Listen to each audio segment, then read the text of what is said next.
Okay, hello. Right. Okay, so today's interview is all about Ihumātao, and if someone asks you a few questions about that. Yep. Cool. So my first question I've got is, what is Ihumātao, and what is the significance of it? So, Ihumātao at its heart was a protest about land rights and land ownership.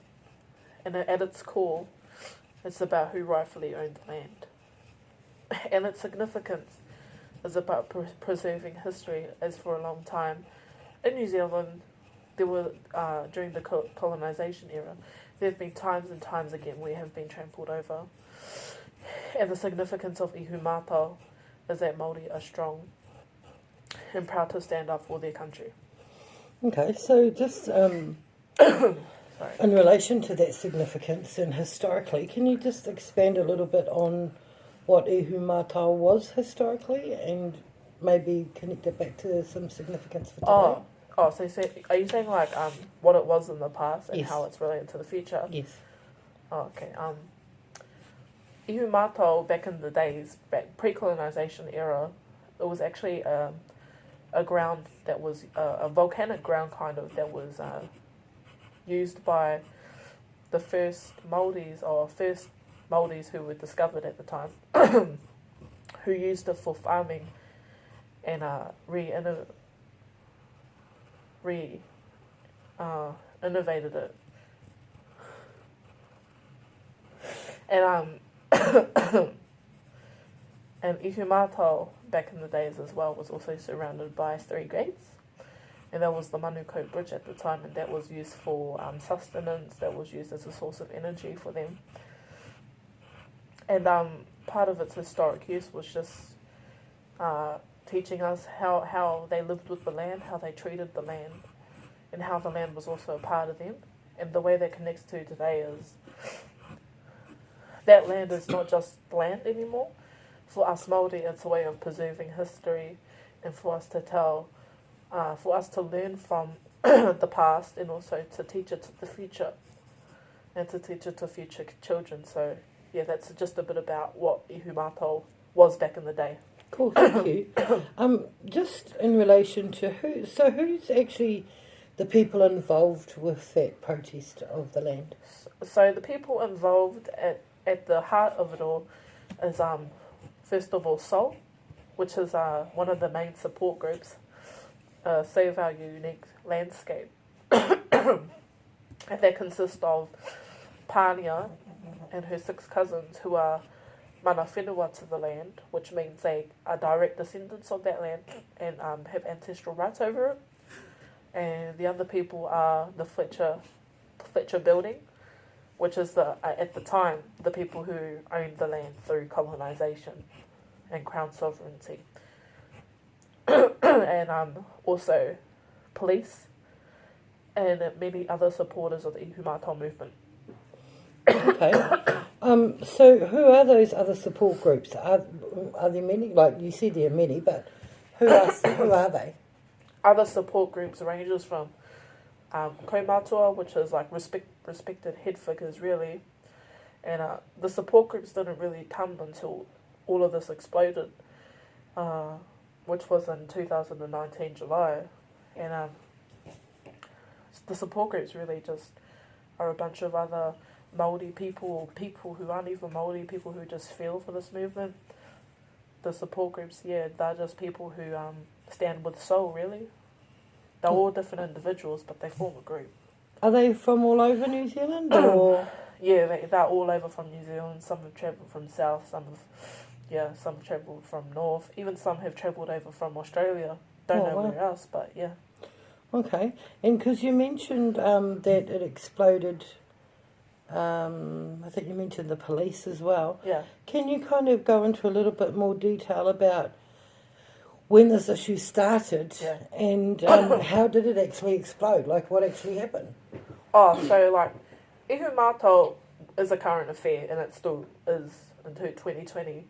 But Pānia and her cousins it actually has been, they've been protesting since 2015. And for Ihumātao, and they took it to government, they took it to the UN, and they recognised something was wrong with it. However, despite all of that, the reason why it became a social issue, the current issue, sorry, is it exploded in late July 2019 because while they were occupying Ihumātao from Fletchers, they were issued a eviction by the police.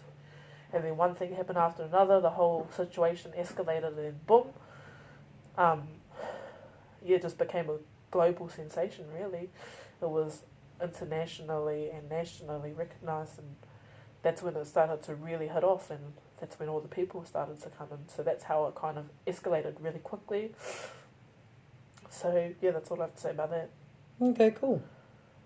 So it's, and it's still current today is what you said, right? Yeah. Yeah. They are, yeah. Okay, so I've heard you say earlier that, you know, the land ownership rights is at the core of Ihumātao, and colonisation's a part of that. Yeah. So, and because New Zealand has been colonised, for people that are confused about land ownership rights, what would you say? That's a pretty long question, but I'll try and brief it down. Mm-hmm. So, what we have to first talk about is the colonisation of the land, or the colonisation of New Zealand, actually, because prior 1840, that's when all the land was, prior 1840, that's when the colonisers arrived and then terrorised the Māori people, stole the land and everything. And then, sorry, could you please repeat the question again? Just wondering, not like, really, just for me, it was like if people are confused about land ownership rights and New Zealand actually has been colonised, what would you say to those people? Like, these people are confused because they don't know anything. Yeah, true that. So what would you say? Yeah, the main confusion comes from the fact people, yeah, you're right. People are confused about who owns the land, and that needs to be explained in a proper manner. And so, colonisation era was, in 1863, Ihumātao was taken by proclamation in the Waikato invasion. Mm-hmm. And then in 1867, the New Zealand government acquired that land through a land grant. And then the Oruarangi block, it was called. And then that was then farmed by the Wallace family. And then the Wallace family farmed that for 150 years and then sold it to the Fletcher family, or Fletcher building in 2017, which they then used for subdivision. But here's the Māori's perspective on it. Part of Soul's main integral reason for why they're protesting is how did they get their hands on this land? Because according to the Treaty of Waitangi in 1840, the land was confiscated under the New Zealand Settlement Act, which then thus was breaching the agreement that they made in 1840 Treaty of Waitangi, which was an agreement between the settlers and the Māoris back then, and that was breached. And so it's kind of a conflict really. And from my perspective, though, as a Māori, we have been invaded so many times. We have had our land taken so many times, and I stand with the soul on this part. Not trying to be biased or anything, but yeah. So that's just a bit more insight about what the land who really owns land. So the Treaty of Waitangi is really significant then to Māoris being able to claim their land back. Yeah. That was illegally taken. Yeah. Okay, cool. And that's what they say in Ihumātao was, yeah? Yeah, illegally taken. That it was illegally taken. All right, thank you. That was really informative. So, based on that then, yep. It leads me to my next question about the cultural connection then for Māori to the land. Yeah. Because you just talked about colonisation being a big part of why Soul are occupied. Yeah. And the land was illegally taken because of colonisation. So then what's the significance of that cultural connection to the land, and why is it important? Well, as Māoris, we just, first of all, the land isn't just land. It's a part of who we are. It's a part of why we breathe. It's a part of family, really. Everything we do is connected straight back to the land. And I'd like to think we all view the land as us. The water is us, the air is us. It's like nature's connected to us, and we do our best to try not to disrespect it. But also, we view Ihumātao as as a cultural connection. The reason why we feel such a strong connection to Ihumātao and other sacred sites such as it is because it provides history to us. It tells us stories about our ancestors, and it tells us what direction we're going towards with our kids. Because there are people who protect their land and then teach their kids or whoever, and then they carry on that tradition. And I think that's what it really comes down to. Why we're so connected to that land is because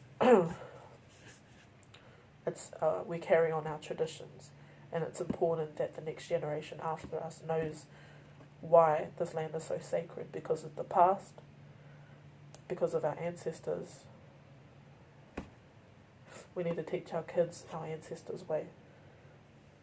And that's why it's so connected. And it's also because the land is also our source to our ancestors as well.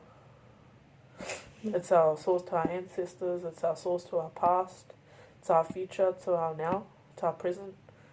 It's more than just a piece of land is what I'm trying to say. And as a Māori, it's me.